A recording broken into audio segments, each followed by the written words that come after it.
په اخري کې یوه خبره ده چې د امیر المؤمنین صاحب حفظه الله تعالی د خوا څخه چې د امر بالمعروف او نهي عن المنکر کوم قانون توشیح سو افغانستان کې نشر سو، دا قانون یو مهم قانون دی. د اسلامي نظام او د کفري نظام فرق به په څه شي باندې کیږي؟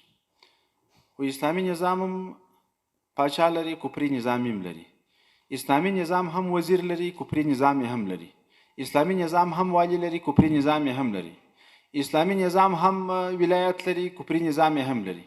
اسلامي نظام هم امنیتي چارواکي لري، کفري نظام هم لري. په دې شانو کې خو ټول نظامونه سره یو رقم دي.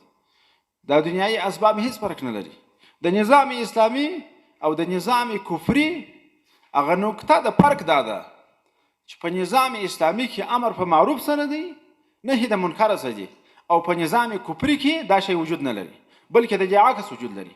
یامرون بالمنکر وینهون عن المعروف. د منافقینو صفت دا دی، امر په منکر سره کوي، نهي د معروف سره کوي. نو کم قانون چې د قدرمن امیر المؤمنین صاحب حفظه الله د خوا څخه توشیح شوی دی، منظور شوی دی افغانستان دپاره، دا زموږ د نظام اسلامیت حقانیت دا به ثابت کړي. نو د ټولو ولسونه که ځوان دی، که سپین ږیری دی، که ملا دی، که امیر دی، د دې ولسونو دپاره پکار دا ده چې د دغه مبارک قانون کامل تایید وکړي. د قانون تایید د امیر تایید نه دی، د قانون تایید د الله د کتاب تایید دی، د محمد علیه السلام د سنتو تایید دی. دغه قوانین داسې نه دي چې اوس جوړ شوي دي. یامرون بالمعروف وینهون عن المنکر خو قرآني فیصله ده، پیغمبري فیصله ده. من رأى منکم منکرا فلیغیره بیده، الحدیث دا پیغمبري روایت دی. نو چې کله چاته امر کیږي چې شراب مخوره، چاته امر کیږي چې ژیره مخوره، چاته امر کیږي چې سروز ماوره، چاته امر کیږي چې بې حجابي مکوه، چاته امر کیږي چې خمار مکوه، چاته امر کیږي چې په بازار کې سودا ګرانه مه ورکوه، چاته امر کیږي چې مسلمانان مه خطاباسه.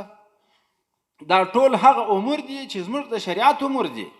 خو د مسلمانانو امیر درته ویل، درته رانوی کړه چې د دغه امورو تطبیق غواړم مسلمانانو، او دا تطبیق په توسط د امر بالمعروف باندې کیږي.